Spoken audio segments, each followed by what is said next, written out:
శ్రమలు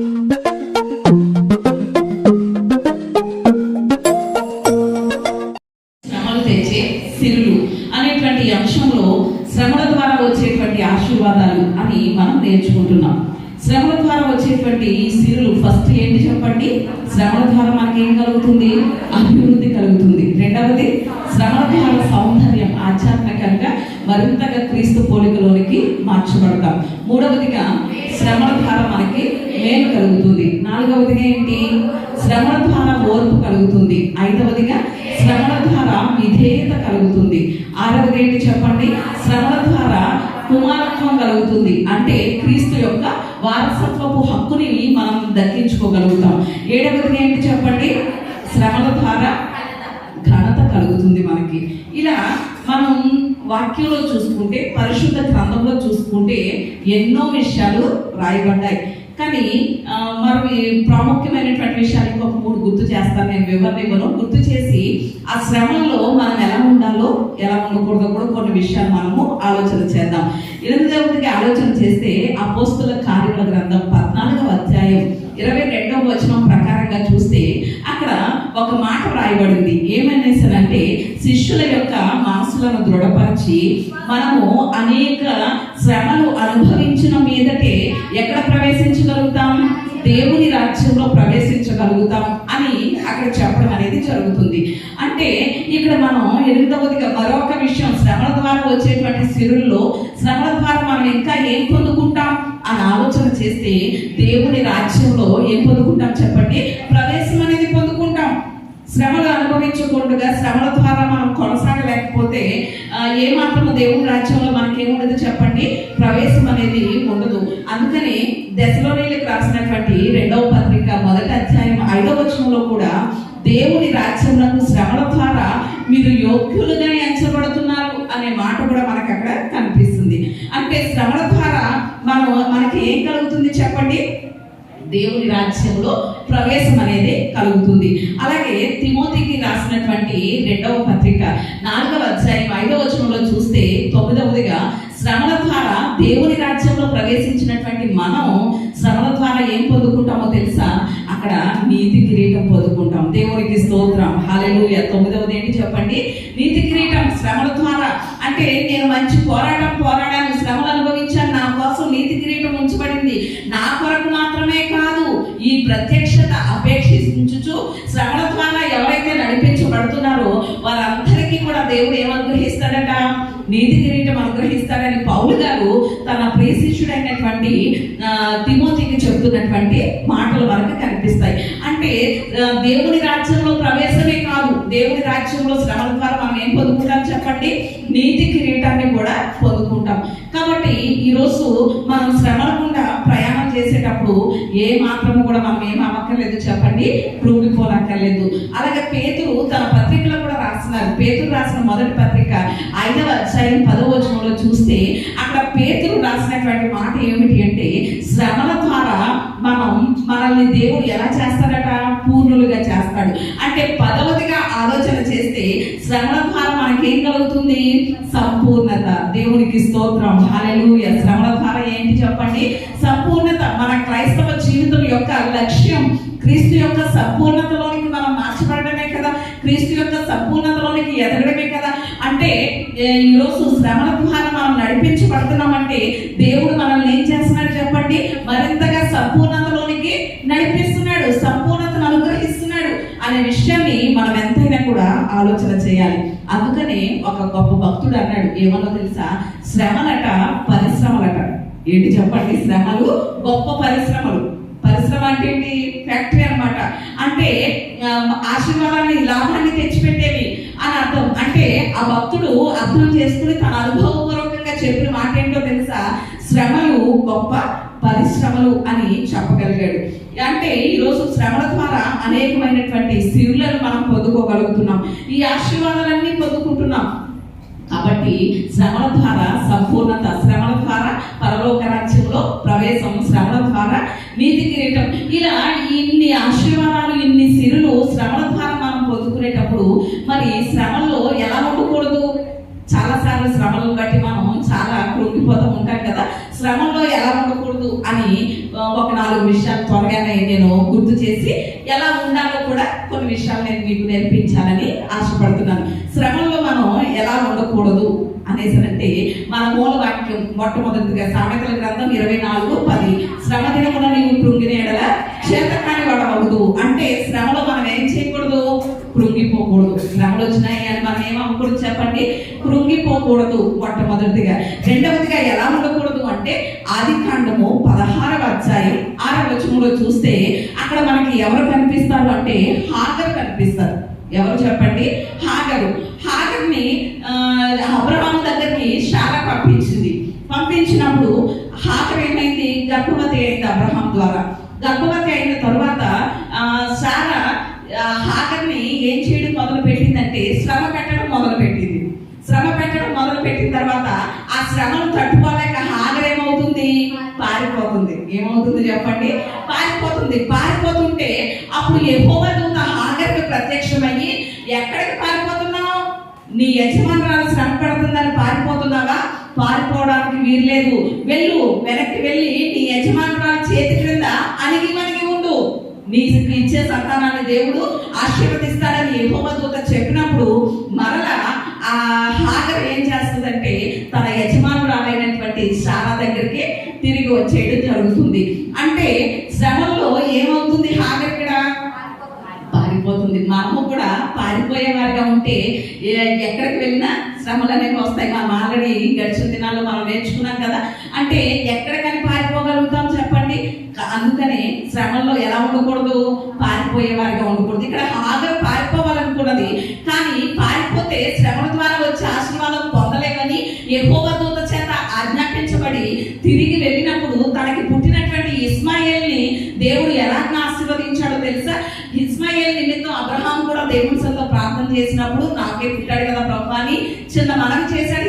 ఇస్మాయేల్ గురించి అబ్రహాం చేసినప్పుడు ఇస్మాయేల్ని దేవుడు గొప్ప సమూహంగా ఇస్మాయేల్ యొక్క సంతానంలో నుండి 12 మంది రాజులు వచ్చేటట్లుగా ఇస్మాయేల్ సంతానాన్ని కూడా దేవుడు ఏం చేశాడు, ఆశీర్వదించాడు. అంటే శ్రమంలో పారిపోతే ఆశీర్వాదం తన బిడ్డకు ఉందినా చెప్పండి, ఉండకపోదును. యెహోవా దూత చేత ఆజ్ఞాపించబడి హెచ్చరించబడి తిరిగి ఆ శ్రమలో నిలిచి ఉన్నది కాబట్టి ఇస్మాయేల్కి గొప్ప ఆశీర్వాదం దేవుడు ఇవ్వడం అనేది జరిగింది. అంటే రెండవదిగా మనం శ్రమలో ఏమవ్వకూడదు, పారిపోకూడదు. మూడవదిగా చూస్తే ప్రకటన గ్రంథం 2వ అధ్యాయం 9వ వచనంలో చూస్తే అక్కడ స్మృత సంఘంతో దేవుడు చెప్తున్నటువంటి మాట, నీకు శ్రమ కలుగుతుంది, శోధనలు కలుగుతాయి, అయినా నువ్వు ఎలా ఏ పడకో తెలుసా, భయపడకు అని చెప్తున్నాడు. దేవునికి స్తోత్రం, హల్లెలూయా. ఏమవ్వ కదా అనేసి అని చెప్తున్నాడు దేవుడు, భయపడొద్దు అంటున్నాడు. అంటే శ్రమలో మనం ఏమవ్వకూడదు, భయపడకూడదు. అయ్యో నాకే ఇన్ని శ్రమలు ఎందుకు వచ్చేసినాయి, ఇన్ని కష్టాలు నాకే ఎందుకు వచ్చేసినాయి, దేవుడు నాకే ఎందుకు అనుమతించేశాడని ఏ మాత్రం కూడా మనం భయపడనక్కర్లేదు. శ్రమలు కలిగినప్పుడు కానీ, కష్టాలు, ఇబ్బందులు, శోధనలు గుండా మనం ప్రయాణం చేసినప్పుడు ఏ మాత్రం మనం ఏమవ్వక్కర్లేదు చెప్పండి, భయపడకూడదు. నాలుగవదిగా చూస్తే ఎందుకు ఈ శ్రమలు నాకు, లేకపోతే నా జీవితంలో దేవుని కార్యం ఎందుకు ఆలస్యం అవుతుంది అని కూడా అనుకోకూడదు. నాలుగవది ఏంటి చెప్పండి, ఈ శ్రమలో నుండి దేవుడు ఎప్పుడు విడిపిస్తాడు, ఈ కష్టంలో నుండి ఎప్పుడు విడిపిస్తాడు, లేకపోతే నా జీవితంలో నేను ఆశించేటువంటి కార్యం ఎప్పుడు చేస్తాడు, లేకపోతే నా కార్యాన్ని దేవుడు ఎప్పుడు సఫలం చేస్తాడు, ఎందుకు నా జీవితంలో దేవుడు ఆలస్యం చేస్తున్నాడని ఏ మాత్రం కూడా మనం అనుకోని అవసరం లేదు. ఎందుకు ఆలస్యం చేశాడు అంటే ఆలస్యం వెనకాల ఏమి దాచి ఉంచాడు చెప్పండి, అద్భుతం దాచి ఉంచాడు. దేవునికి స్తోత్రం, హల్లెలూయా. మనం బైబిల్ గ్రంథంలో ఎంతమందిని చూసుకోనివ్వండి, ఉదాహరణకి అబ్రహాము శారాలను చూసుకోండి, వాళ్ళ జీవితంలో దేవుడు ఆలస్యం చేశాడు, ఆలస్యం వెనక నవ్వును పుట్టించేటువంటి ఇస్సాకునిచ్చాడు. దేవునికి స్తోత్రం. అలాగే హన్నా ఎల్కానా వారి జీవితంలో దేవుడు ఆలస్యం చేశాడు, ఆలస్యం చేసిన తర్వాత దాను మొదలుకొని బెయేర్షెబా వరకు కూడా సమూయేలు వంటి ప్రవక్త లేడు. అంత గొప్ప ప్రవక్తని వారికి అనుగ్రహించాడు దేవుడు. దేవునికి స్తోత్రం. అలాగే జకర్యా ఎలిజబెత్ జీవితంలో చూడండి, వారికి కూడా వృద్ధాప్యం వరకు కూడా దేవుడు ఆలస్యం చేశాడు, కానీ బాప్తిస్మం ఇచ్చేటువంటి యోహాన్ని దేవుడు వారికి అనుగ్రహించడం జరిగింది. అంటే ఒక గర్భఫల విషయంలోనే కాదు, మన జీవితంలో ఏ కార్యమును బట్టి దేవుని సన్నిధిలో ప్రార్థన చేస్తున్నామో, వేటి విషయంలో అయితే దేవుని సన్నిధిలో ప్రార్థిస్తున్నామో, వాటన్నిటి విషయంలోనూ మన జీవితంలో ఏది జరగాలని ఆశిస్తున్నామో, ఏ కార్యం మనం దేవుని దగ్గర నుండి పొందుకోవాలని ఆశిస్తున్నామో, అది ఆలస్యం అవుతుంది అంటే ఆ ఆలస్యం వెనుక దేవుడు అద్భుతం చేయబోతున్నాడని మనం ఏం చేయాలి చెప్పండి? ఖచ్చితంగా గుర్తు పెట్టుకోవాలి. దేవునికి స్తోత్రం. శ్రమలో ఎలా ఉండకూడదు? మొట్టమొదటిగా కృంగిపోకూడదు, రెండవదిగా పారిపోకూడదు, మూడవదిగా భయపడకూడదు, నాలుగవదిగా ఆలస్యం అవుతుందని ఏమాత్రం అనుకోకూడదు.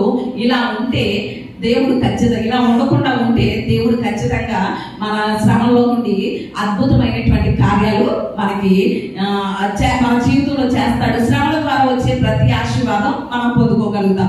మరి ఇలా ఉండకూడదు అన్నారు కదా, ఎలా ఉండాలండి? మన తల మీదకి చాలా శ్రమలు వచ్చేసి మన జీవితంలో చాలా శోధనలు గుండా, కష్టాలు గుండా, ఇబ్బందులు గుండా నడుస్తున్నాం. మరి ఎలా ఉండాలి అని కనుక ఆలోచన చేస్తే ఒక 4 మాటలు మనం ఆలోచన చేద్దాం. శ్రమల్లో ఎలా ఉండాలి? మనం ఎలా ఉండాలి శ్రమల్లో?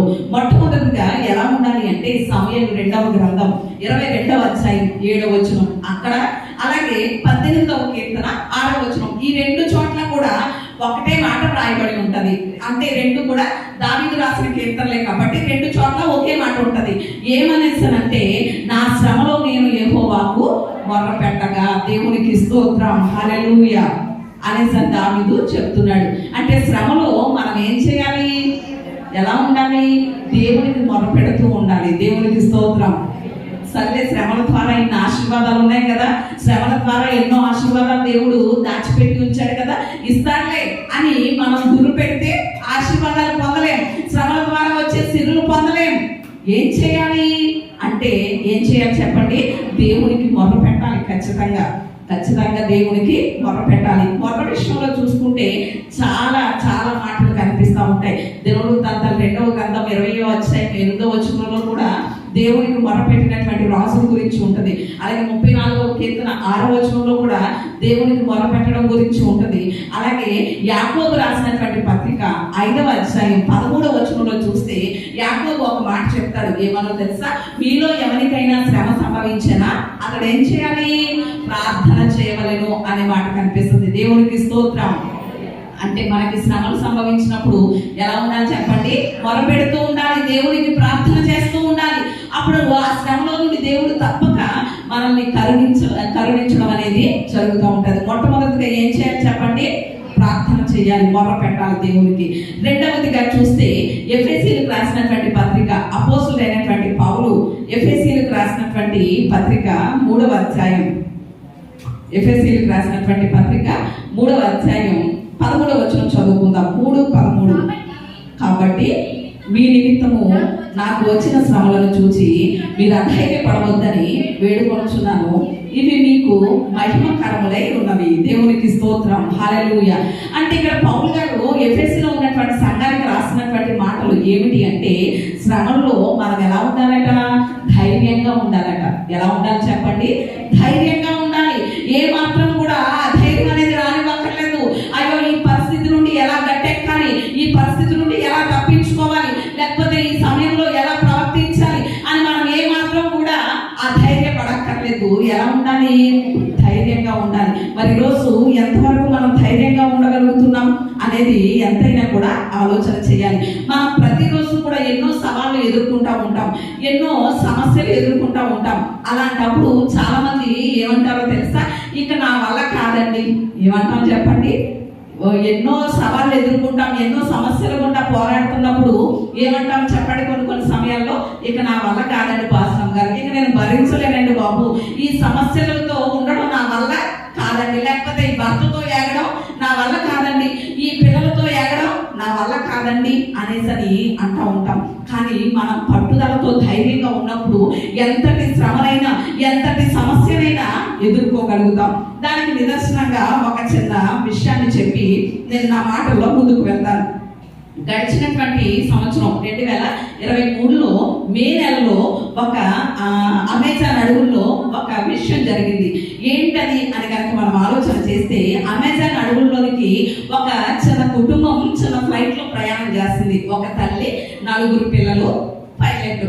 వీళ్ళు 6 కూడా చిన్న ఫ్లైట్ లో ప్రయాణం చేస్తున్నారు. ప్రయాణం చేస్తా ఉంటే ఉంటుంటే ఆ చిన్న ఫ్లైట్ లో ప్రయాణం చేస్తూ ఉంటుంటే అది అమెజాన్ అడవుల్లో కూలిపోవడం అనేది జరిగింది. అమెజాన్ అడవులు అనేసారంటే ప్రపంచానికి ఎలా ఏమంటారంటే ఊపిరితిత్తులు లాంటివి అంటారు. అమెజాన్ అడవులు ఏమంటారు చెప్పండి? ఊపిరితిత్తులు ప్రపంచానికి అంటారు. లంగ్స్ ఆఫ్ ద ఎర్త్ అనేసి అని కూడా అంటారు. అంటే అమెజాన్ అడవుల్లో ఉన్నటువంటి చాలా థిక్గా ఉంటాయి, దట్టమైనటువంటి అడవులు, దగ్గరగా ఉంటాయి చెట్లన్నీ. ఆ అమెజాన్ అడవుల్లోంచి వచ్చేటువంటి ఆక్సిజన్ ద్వారా కొన్ని దేశాలు బ్రతుకుతాయి, కొన్ని దేశాల్లో ఉన్నటువంటి ప్రజలు బ్రతుకుతారు. అందుకని ప్రపంచానికే ఊపిరితిత్తులు అమెజాన్ అడవులు అని చెప్పడం జరుగుతుంది అనమాట. అలాంటి అమెజాన్ అడవుల్లోకి వీళ్ళు ప్రయాణం వెళ్ళినప్పుడు ఈ చిన్న ఫ్లైట్ ఏమైపోయింది అంటే అక్కడ కూలిపోవడం అనేది జరిగినప్పుడు ఆ పైలట్ కి చాలా గట్టిగా దెబ్బలు తగలడం వల్ల ఆ పైలట్ అక్కడికక్కడే చనిపోవడం జరిగింది. ఆ తల్లికి కూడా గాయాలయ్యి రక్తం కారుతూ ఉన్నాయి. ఇక ఎంతమంది మిగిలారు? 4 పిల్లలు మిగిలారు. ఆ 4 పిల్లల వయసు ఎంత అంటే పెద్ద అమ్మాయి వయసు 13 సంవత్సరాలు, అమ్మాయి తర్వాత అబ్బాయి వయసు 9 సంవత్సరాలు, మరొక అబ్బాయి వయసు 6 సంవత్సరాలు, 4వ పిల్ల వయసు ఎంత అంటే 11 నెలల చంటి పిల్ల. ఇలా ఈ 4 మిగిలారు. అమెజాన్ అడవుల్లో కూలిపోయి దట్టమైనటువంటి అడవులు. అమెజాన్ అడవులు అనేసరికి ఎలా ఉంటాయంటే కొండ చిలువలు ఎక్కువగా ఉండేటువంటి అడవులు, క్రూరమైనటువంటి జంతువులు, విషపూరితమైనటువంటి కీటకాలు సంచరించేటువంటి ప్రాంతం అమెజాన్ అడవులు. అలాంటి ప్రాంతంలో వీళ్ళు 4 మిగిలారు. వాళ్ళ అమ్మకి రక్తం అవుతుంది కదా, చాలా గాయాలు తగిలినాయి కదా. ఆమె 4 రోజులు ఆ రక్తపు మడుగులో కొట్టుకుని చనిపోయింది తల్లి కూడా. అంటే తన బిడ్డల గురించి ఆలోచన, అయ్యో ఇంతటి అడుగుల్లో నా బిడ్డల పరిస్థితి ఏంటని ఆలోచించింది. కానీ తనకి తగిలినటువంటి గాయాలను బట్టి ఆ తల్లి ఏమైపోయింది చెప్పండి? మరణించడం జరిగింది. కానీ ఈ 4 పిల్లలు మిగిలారు. మరి ఎలా బ్రతకాలి? అప్పుడు అందులో పెద్ద పిల్ల ఉన్నాను కదా, 13 సంవత్సరాల వయసు. ఆ పిల్ల పేరు ఏమిటి అంటే లెస్లీ మక్కుటి అనేటువంటి ఆ పిల్ల ఏం చేసిందంటే ఎలాగైనా నా చెల్లిని నా 2 తమ్ముళ్ళని ఎలాగైనా బ్రతికించాలి. ఒకవేళ మనమే అదే పరిస్థితుల్లో ఉంటే అడవిలో వినిపించే జంతువుల యొక్క ఆ కేకలకి మనం వెంటనే ఏమైపోతాం చెప్పండి? చనిపోతాం. లేకపోతే అయ్యో ఇలాంటి పరిస్థితుల్లో ఒంటరిగా మేమే మిగిలాం అని భయంతోనే మనకేమొచ్చేస్తుంది? మనం అనేది వచ్చేస్తుంది, భయంతోనే చనిపోతాం. కానీ ఆ అమ్మాయి 13 సంవత్సరాల అమ్మాయి చాలా ధైర్యంగా ఎలాగైనా సరే నా తమ్ముల్ని చెల్లెల్ని బ్రతికించుకోవాలి అని ఆ ఫ్లైట్ దగ్గర నుంచి లోపలికి వాళ్ళని తీసుకువెళ్దాం అనేసి ఆలోచన చేసి లోపలికి తీసుకువెళ్ళేటప్పుడు ఒక ఆలోచన చేసింది తెలివిగా. ఏంటో తెలుసా? ఎవరైనా ఈ ఫ్లైట్ కూలిపోయిందని తెలుసుకుని ఇక్కడికి వస్తే లోపల మేము ఉన్నామని వాళ్ళకి ఏమవ్వాలి? అడ్రస్ తెలియాలి కదా అని వాళ్ళు ఫ్లైట్ లో పెట్టుకున్నటువంటి బ్యాగ్ లో కొన్ని చిప్స్ ప్యాకెట్లు ఉన్నాయి. ఆ చిప్స్ ప్యాకెట్లు తీసుకుని ఆ చిప్స్ ప్యాకెట్ల యొక్క కవర్లు చింపుతూ ఈ బిడ్డ అమెజాన్ అడవుల్లో లోపలికి ఎక్కడికైతే వెళ్తుందో ఆ దారం ఆ చిప్స్ ప్యాకెట్లని చింపుతూ వేసుకుంటూ వెళ్ళింది. లోపల ఏం చేసిందంటే ఒక పెద్ద చెట్టు త్వరను చూసుకుంది. ఆ చెట్టు త్వరలో తన 2 తమ్ముల్ని తన చెల్లిని పెట్టి చెట్టు కొమ్మన ఈ అమ్మాయి పడుకునేది అనమాట. అలా ఆ చెట్టు యొక్క ఆకుల్ని పాత్రలుగా చేసి వాటితో నీళ్లు ఆ పిల్లలకి పట్టిస్తూ ఉండేది. ఆ చిప్స్ ప్యాకెట్లు రోజు కొన్ని పెడతా అలా ఎన్ని రోజులు వాళ్ళని పోషించిందో తెలుసా? 40 రోజులు కాపాడింది వాళ్ళని. దేవునికి స్తోత్రం. ఎంత పిల్లలు? 9 సంవత్సరాల పిల్లడు ఒకడు, 6 సంవత్సరాల బాబు ఒకడు, 11 సంవత్సరాల చిన్న పిల్ల. ఇలాంటి వాళ్ళని 40 రోజులు అమెజాన్ అడవుల్లో క్రూరమైనటువంటి జంతువులు సంచరించేటువంటి ఆ దట్టమైనటువంటి అడవుల్లో 40 రోజులు అలా ఎంతో కష్టంతో వాళ్ళని పోషించడం జరిగింది. ఈలోగా ఈ ఫ్లైట్ కూలిపోయింది కదా అని ఎక్కడ కూలింది అనేసి ఆఫీసర్స్ వెతుక్కుంటూ ఆ ఫ్లైట్ కూలిన దగ్గరికి 40 రోజులకి చేరుకున్న తర్వాత ఫ్లైట్ అయితే కనిపిస్తుంది కానీ కూలిపోయిన ఫ్లైట్ అక్కడ ఎవరూ కనిపించకపోతే ఒక ఆఫీసరు ఆ దారిలో చిప్స్ ప్యాకెట్ల దాన్ని చూశాడు. ఓహో, ఎవరు మనకి సిగ్నల్ ఇవ్వడానికే ఇలా వేశారు అని ఆలోచన చేసి ఆఫీసరు చిప్స్ ప్యాకెట్స్ చింపుకుంటా వెళ్ళింది కదా, ఆ దారం కూడా వెళ్తే లోపల ఒక చెట్టు త్వరలో ఈ 3 పిల్లలు చెట్టు పై కొమ్మ మీద ఈ లెస్లీ ఉండడం గమనించారు. వాళ్ళ 4 కూడా తీసుకొచ్చి అక్కడ వాళ్ళ దగ్గరలో ఉన్నటువంటి కొలంబియా క్యాపిటల్ సిటీలో హాస్పిటల్లో జాయిన్ చేయడం జరిగింది. వాళ్ళ 4 ఎలా ఉన్నారో తెలుసా? 40 రోజులు తిండి లేకపోతే ఎలా ఉంటారు వాళ్ళ నలుగురు ఉన్నారు. తర్వాత ఇంటర్వ్యూ వచ్చి ఆ లెస్లీని అడిగితే ఆ అమ్మాయి చెప్పినటువంటి మాటలు ఏంటో తెలుసా? ఎలాగైనా సరే నా తమ్ముల్ని చెల్లిని ఏం చేయాలనుకున్నాను? బ్రతికించుకోవాలనుకున్నాను. అందుకే ధైర్యంగా అక్కడ ఏమి వినబడినా సరే, ఎలాంటి జంతువులు సంచరించినా సరే ధైర్యంగా వాళ్ళని ఏం చేశాను?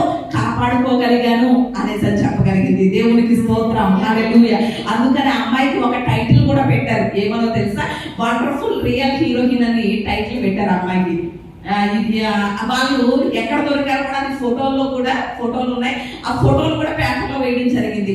అంటే రియల్ హీరోయిన్ అనేసి ఆ అమ్మాయికి పేరు పెట్టారు. త్వరలోనే ఆ అమ్మాయి పేరు మీద సినిమా కూడా తీసేయచ్చు. అంటే ఒక విషయం ఆలోచన చేయండి, 13 సంవత్సరాల అమ్మాయి ఎంత ధైర్యంగా ఆ క్రూరమైనటువంటి జంతువుల మధ్యలో, కొండ చిలువలు లేకపోతే విషపూరితమైనటువంటి కీటకాలు సంచరించేటువంటి ఆ ప్రాంతంలో, అసలు చుట్టూ మానవ సంచారమే లేనటువంటి ఆ ప్రాంతంలో ఎంత ధైర్యంగా తన తమ్ముళ్ళని చెల్లని కాపాడుకోగలిగిందో. ఈరోజు మనం ఎక్కడున్నాం? అరణ్యంలో ఉన్నామా? అమెజాన్ అడవుల్లో ఉన్నామా? జన సంచారం లేని ప్రాంతంలో ఉన్నామా? చెప్పండి, లేం కదా. మన చుట్టూ అందరూ ఉన్నారు. మన కుటుంబస్తులు ఉన్నారు, మన ఇరుగు పొరుగు వారు ఉన్నారు, రక్త సంబంధికులు ఉన్నారు, మనకు తెలిసిన వారు ఉన్నారు, లేకపోతే సేవకులు ఉన్నారు, సంఘం ఉంది, గ్రామం ఉంది, దేశం ఉంది, అన్నీ ఉన్నాయి కదండి. అయినా ఏదైనా చిన్న శ్రమ వచ్చేసరికి మనకేంటి చెప్పండి? ధైర్యం కోల్పోయే పరిస్థితి, భయం, అధైర్యం, అయిపోదో ఏమైపోదో అనేటువంటి అధైర్యం కలిగించేటువంటి విధానంలోకి వెళ్ళిపోతున్నాం. చాలాసార్లు ఒక్కసారి మనం ఆలోచన చేస్తే ఆ ధైర్యం వల్ల మనం చేసేది కూడా చేయలేం. ధైర్యం తెచ్చుకునే కనుక నిలబడగలిగితే ఆ శ్రమలో ఖచ్చితంగా విజయాన్ని పొందగలుగుతాం. దేవునికి స్తోత్రం, హల్లెలూయా. మరి ఈరోజు దేవుడు మన దగ్గర నుంచి ఆశించేది ఏంటో తెలుసా? శ్రమల్లో మనం ఎలా ఉండాలట? ధైర్యంగా ఉండాలట. ఎలా ఉండాలి చెప్పండి? ధైర్యంగా ఉండాలి. అలాగే మూడవదిగా కూడా ఎలా ఉండాలి శ్రమల్లో అనేది కనుక మనం ఆలోచన చేస్తే ఎలా ఉండాలి అనేసరంటే, తిమోతికి రాసినటువంటి 2వ పత్రిక, అపోస్తలుడైనటువంటి పౌలు తిమోతికి రాసినటువంటి 2వ పత్రిక 1వ అధ్యాయం 12వ వచనం చదువుకుందాం. ఆ హేతువు చేత ఈ శ్రమలను అనుభవించుచున్నాను, కానీ నేను నమ్మిన వాని ఎరుగుదును గనుక సిగ్గుపడను.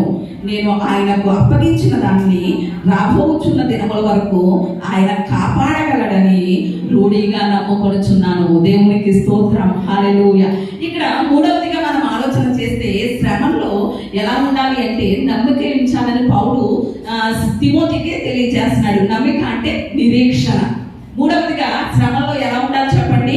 నిరీక్షణ గలవారమై ఉండాలి. ఎలా ఉండాలి చెప్పండి? నిరీక్షణ. ఇక్కడ పౌలు గారు చెప్తున్నారు కదా, నా శ్రమలను బట్టి నేను ఏ మాత్రము కూడా దేవుని యందు నమ్మికను కోల్పోను, నా నిరీక్షణను నేను పోగొట్టుకోను, ఎందుకంటే నా దేవుడు నన్ను సిగ్గుపడనియ్యడు అని చెప్తున్నాడు. దేవునికి స్తోత్రం.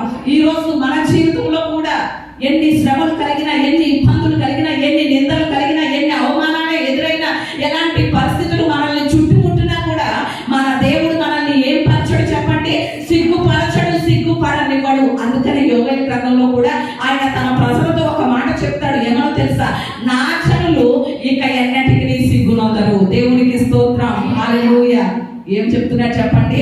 నా జనులు ఇక ఎన్నటికి సిగ్గునొందరు. నేను వారిని సిగ్గుపరిచే దేవుడను కాను, అవమానపరిచే దేవుడను కాను అని చెప్తున్నాడు. కాబట్టి ఆయన మనల్ని సిగ్గుపరచడు. నిందలే రానివ్వండి, అవమానాలే రానివ్వండి, ఇబ్బందులే రానివ్వండి, కష్టాలే రానివ్వండి, ఎలాంటి ప్రతికూలతలే రానివ్వండి, ఆయన మనల్ని సిగ్గుపరచడు అనే నిరీక్షణ మనం కలిగి ఉండాలి. అయ్యో ఈ శ్రమలో నేను సిగ్గుపడిపోతానేమో, నా వాళ్ళందరూ నన్ను అవమానపడి చేస్తారేమో, లేకపోతే నీ దేవుడు ఏం చేశాడని సరే మాట్లాడతాడేమో అని ఏమాత్రం కూడా మనం ఏమవ్వకూడదు చెప్పండి. మన నమ్మికను, మన నిరీక్షణను విడిచిపెట్టక్కర్లేదు. నిరీక్షణ కలిగి మనం ఉండాలి శ్రమంలో. అందుకని ఒక చిన్న విషయాన్ని చెప్పి నా మాటలో ముందుకు వెళ్తాను. ఒక 2 చేపలు అటండి, మనకి ద్వారపుల్లో ఏ చెరువు ఉంది? పంగిడి చెరువు ఉంది కదా. పంగిడి చెరువు నుంచి 2 చేపలు యేసుక్రీస్తు మహిమ మందిరానికి ప్రతి ఆదివారం ఆరాధన చేయడానికి వస్తున్నాయట. ఏం చేయడానికి వస్తున్నాయి చెప్పండి? దేవుడి సన్నిధికి ఆరాధించడానికి వస్తున్నాయి. ఫ్యామిలీ అనమాట, భర్త భార్య, అంటే మగ చేప ఆడ చేప 2 దేవుడి సన్నిధికి ఆరాధించడానికి వస్తున్నాయట. వస్తుంటే వేసవకాలంలో మన పక్కన చెరువు అయితే ఎండిపోతుంది కానండి, వాళ్ళు ఆ చేపల చెరువు ఎండిపోయినటువంటి పరిస్థితి వచ్చేసిందట. ఇక కొద్దిగానే నీళ్ళు ఉన్నాయట. మగ చేప అంటుందట ఆడ చేపతో, అయ్యో అయ్యో ఏంటి దేవుడు చూడు ఇంత శ్రమ కాలంలో మనల్ని తప్పించట్లేదు, ఇక ఎండలకి చెరువు ఎండిపోతుంది, ఇక ఎవరు వస్తారు, వేటగాళ్ళు వస్తారు, అంటే వల వేసే వాళ్ళు వస్తారు, ఖచ్చితంగా వల వేస్తారు, మనల్ని పట్టుకుపోతారు, ఏం చేయాలి అనేసి మాకు చెప్పంటుందట. అప్పుడు ఆడ చెప్పంటుందట, దేవుడు ఏమాత్రం కూడా మనల్ని విడిచిపెట్టడు, శ్రమలు వచ్చినాయి అని బాధలు వచ్చినాయి అని ఏమాత్రం నువ్వు ధైర్యం కోల్పోకు, నిరీక్షణ ఉంచు అనేసి ఆడ చేప చెప్తుందట. వీళ్ళిద్దరు ఇలా చెప్పుకుంటూ మాట్లాడుకుంటూ ఉంటుంటే ఈలోగా వల వేయడానికి ఒక ఆయన వచ్చాడట.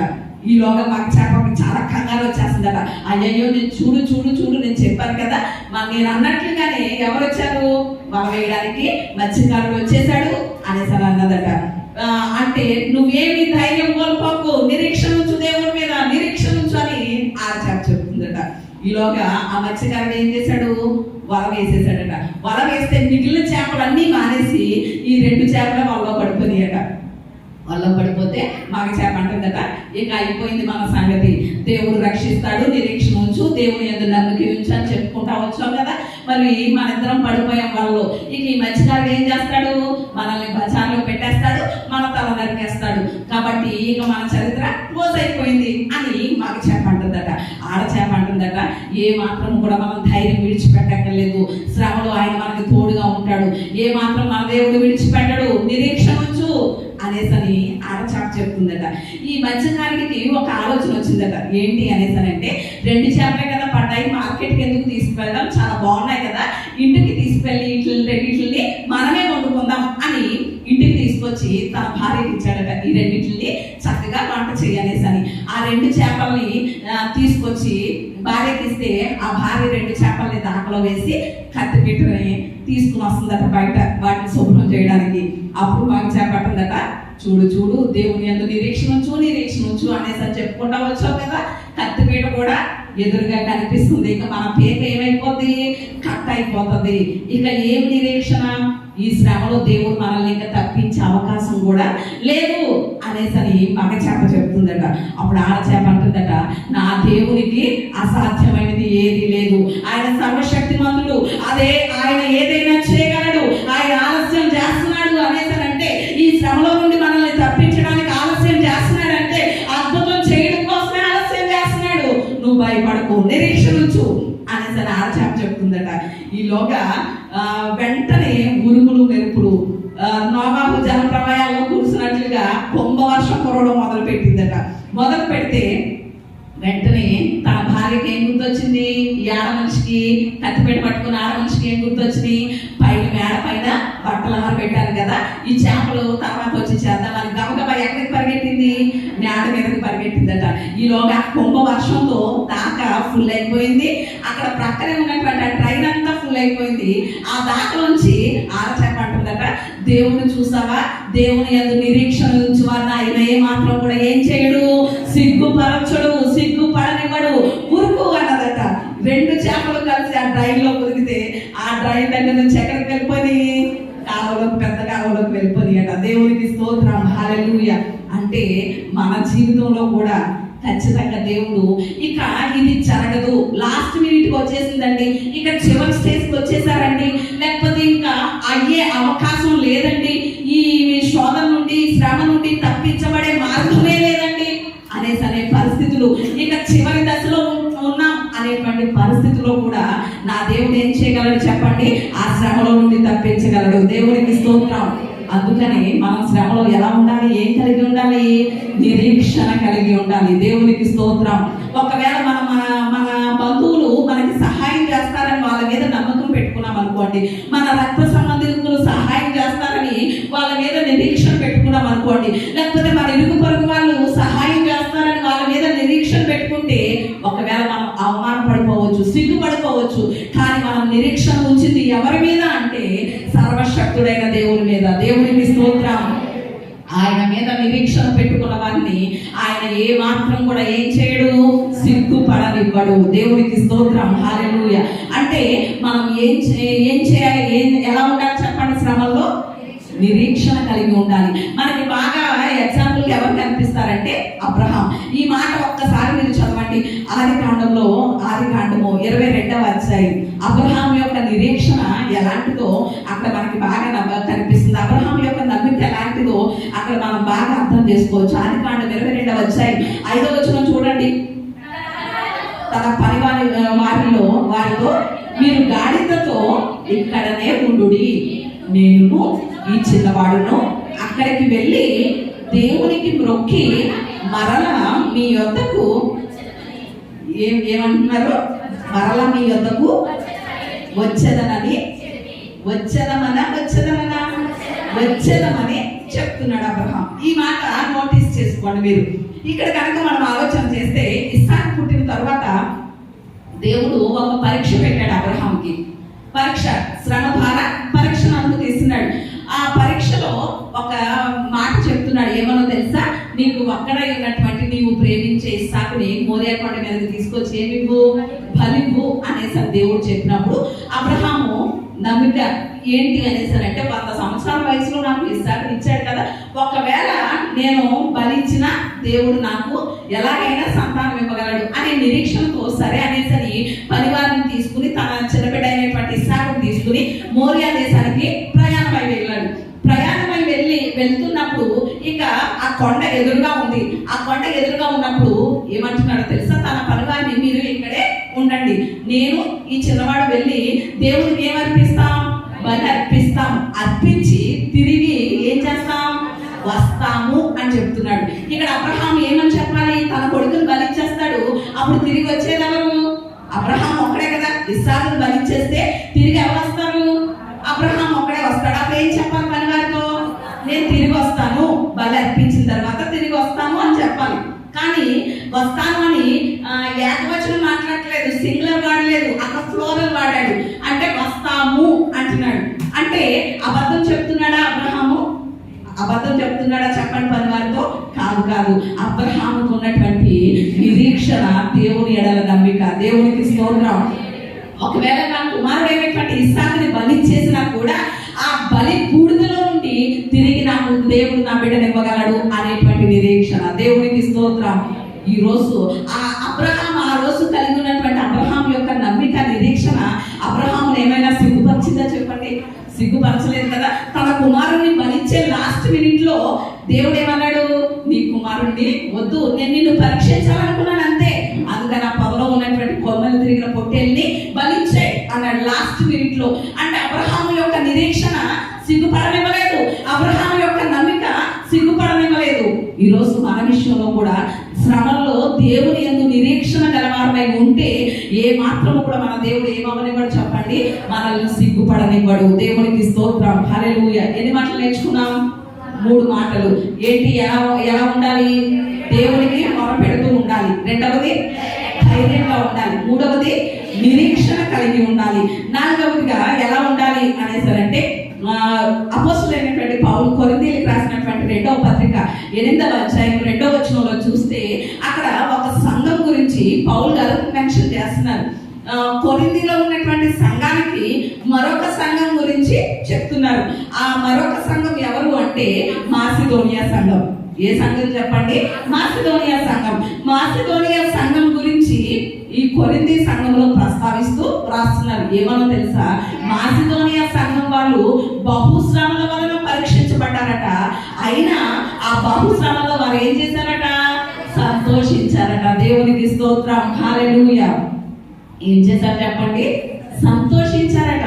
అంటే నాలుగవదిగా ఏం చేయాలి? శ్రమలో మనం సంతోషించాలి. ఎంతమంది సంతోషిస్తున్నాం?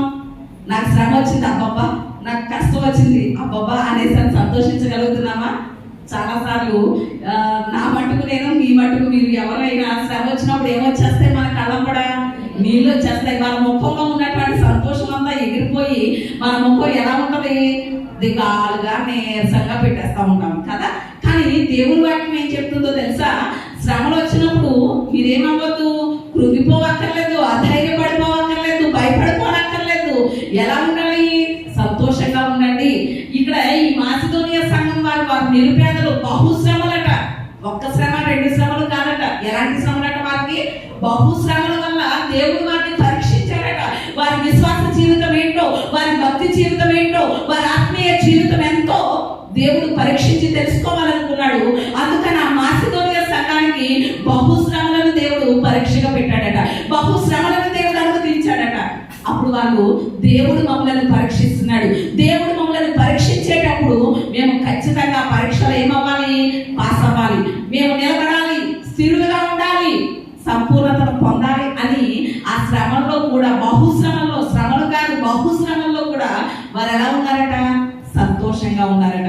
మరి ఈరోజు ఒక్క కష్టం వస్తేనే, చిన్న ఇబ్బంది వస్తేనే, చిన్న బాధ వస్తేనే మనం ఏమైపోతున్నాం? మాట్లాడరే ఏమైపోతున్నాం చెప్పండి?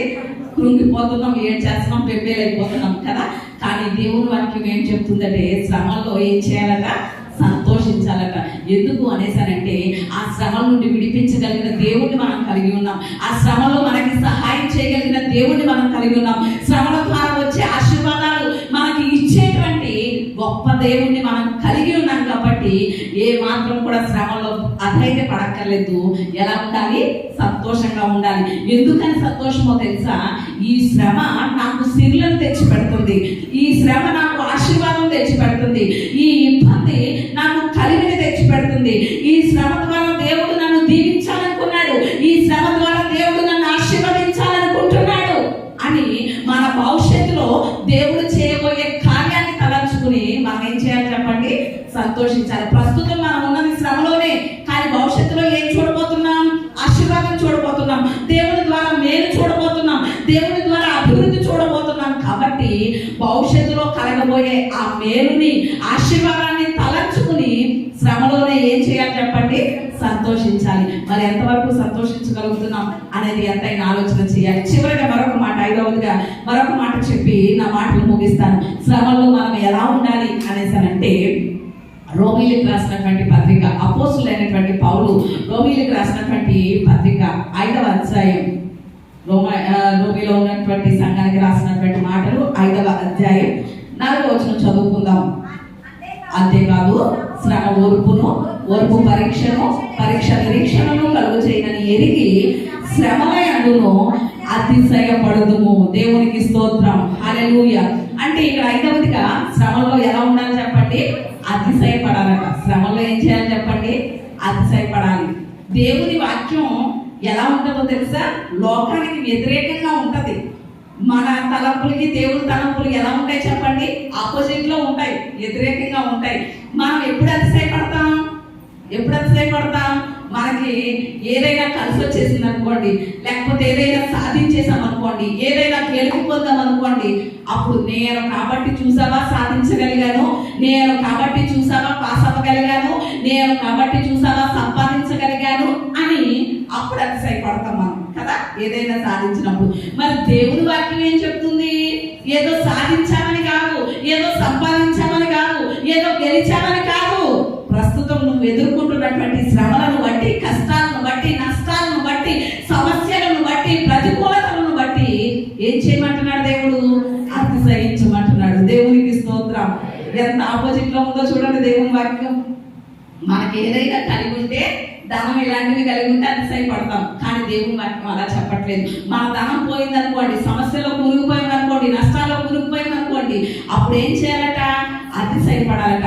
ఎందుకు అతిశయపడాలో వివరించి నా మాటలు ముగిస్తాను. ఎందుకు అతిశయపడాలి అనేసరి కనుక అనుకుంటే, చాలాసార్లు దేవుడు నాకే ఎందుకు ఇన్ని శ్రమలు పెట్టాడు, ఈ శ్రమల్లో నన్ను దేవుడు విడిచిపెట్టేశాడు అనేసరి చాలాసార్లు అనుకుంటూ ఉంటాం. కానీ ఒక్క విషయం ఆలోచన చేయండి. దేవుడు మనకి శ్రమ అనుమతిస్తున్నాడు అనేసరంటే మనల్ని నమ్ముతున్నాడు. ఆయన ఏం చేస్తున్నాడు చెప్పండి? నమ్ముతున్నాడు. ఎందుకనో తెలుసా? నేను నా బిడ్డకి శ్రమ అనుమతించినా కూడా నా బిడ్డ ఆనందంగా స్వీకరిస్తుంది. నా బిడ్డకి నేను శ్రమను అనుమతించినా ఆ శ్రమలో నన్ను స్తుతిస్తుంది నా బిడ్డ. నేను నా బిడ్డకి శ్రమను అనుమతించినా కూడా ఆ శ్రమలో, ఇబ్బందిలో, కష్టంలో నన్ను విడిచిపెట్టదు నా బిడ్డ అని దేవుడు మనల్ని ఏం చేస్తున్నాడు? నమ్ముతున్నాడు. దేవునికి స్తోత్రం, హల్లెలూయా. ఉదాహరణకి మనం ఎవరికైనా ఒక పని అప్పగించాలి అనేసరంటే వాళ్ళు ఆ పని చేయగలరు అనే సామర్థ్యం వాళ్ళలో ఉండాలి. ఆ పని చేస్తారు అనే నమ్మకం మనకి కలగాలి. అప్పుడే వాళ్ళకి ఏం అప్పచెప్పగలుగుతాం? ఆ పని కదా. ఈ రోజు దేవుడు మనకి శ్రమలను అనుమతిస్తున్నాడు అంటే మనల్ని నమ్ముతున్నాడు దేవుడు. నా బిడ్డ భరించగలుగుతుంది, నా బిడ్డ సహించగలుగుతుంది, నా బిడ్డ శ్రమలో కూడా నన్ను స్తుతించగలుగుతుంది అని మనల్ని నమ్మాడు. అంటే మనల్ని నమ్మాడు అనేసరంటే దేవుడు మన మీద ఎంత నమ్మకం పెట్టుకున్నాడో దాన్ని బట్టి ఏం చేయాలి మనం? అతిశయమే కదా. ఎవరైనా మనల్ని గొప్పగా ఫీల్ అవుతున్నారు అనుకోండి, లేకపోతే సేవకులే ఉన్నారు, నా భార్య చేయగలదు అని నా మీద నమ్మకం పెట్టుకుంటే నాకేమొస్తుంది? అతిశయం వస్తుంది కదా, నన్ను నమ్మినందుకు. అలా ఈ రోజు దేవుడు మనల్ని ఏం చేస్తున్నాడు? నమ్ముతున్నాడు. నా బిడ్డ భరించగలదు, నా బిడ్డ స్తుతించగలదు, నా బిడ్డ ప్రార్థించగలదు అని నమ్ముతున్నాడు. కాబట్టి మనకి ఏమనుమతిస్తున్నాడు? శ్రమలు అనుమతిస్తున్నాడు. చాలా సార్లు గమనించగలిగితే శ్రమలు లేని క్రైస్తవుల్ని దేవుడు ఏమవ్వట్లేదని చెప్పాలి? నమ్మట్లేదనే చెప్పాలి. అంటే వాళ్ళు ఇంకా పసిపిల్లలుగానే ఉన్నారు, వాళ్ళు ఎదుర్కోలేరు, వాళ్ళు ఆ శ్రమలను బట్టి దేవుడిని స్తుతించలేరు అని దేవుడు వారిని నమ్మలేదు. కాబట్టి వాళ్ళ జీవితం ఏమైపోతుంది? సజావుగా సాగిపోతుంది. కానీ ఆధ్యాత్మికంగా ఎదిగినటువంటి స్థితిలో ఉంటూ దేవుడి సన్నిధికి మరింత సమీపంగా ఉంటున్నటువంటి మనకే శ్రమలు వస్తున్నాయి అంటే చాలాసార్లు మనం ఏమో అనుకుంటామో తెలిసి ఆసాపులాగా అనుకుంటా ఉంటాం. ఆసాపు కూడా ఏమంటాడు? భక్తిహీనులు బాగా వర్ధిల్లుతున్నారు, బాగా పచ్చగా ఉంటున్నారు, మంచిగానే ఉన్నారు, ఎంత భక్తి చేస్తున్నా నాకే వస్తున్నాయి కష్టాలు, ఎంత పరిచయం చేస్తున్నా నాకే వస్తున్నాయి, ఎంత ప్రార్థన చేస్తున్నా నాకే వస్తున్నాయి అనుకుంటాం. కానీ మన ఆలోచన తప్పు. వాళ్ళు నామకార్థ స్థితిలో ఉన్నారు, దేవుని ఆధ్యాత్మిక స్థితిలో ఎదిగిన వారిగా లేరు. కాబట్టి వారికి శ్రమలు రావట్లేదు, కష్టాలు రావట్లేదు. మనకే వస్తున్నాయి అంటే దేవుడు మనల్ని నమ్మాడు కాబట్టి అనుమతిస్తున్నాడు. మనకి వచ్చేటువంటి శ్రమ వెనుక ఒక విషయం జరుగుతుంది. అదేంటో తెలుసా? అపవాదికి దేవునికి సవాళ్ళు జరుగుతాయి. మనకి బాగా తెలుసు కదా, యోగు విషయంలో ఏం జరిగింది? అపవాదికి దేవునికి మధ్యలో పోటీ జరిగింది. దేవుడు అంటాడు, నా సేవకుడు ఎన్ని కష్టాలు అనుమతించినా, ఎన్ని శ్రమలు అనుమతించినా నన్ను విడిచిపెట్టడు అని దేవుడు సవాల్ విసిరాడు. ఎవరికి? సాతానికి.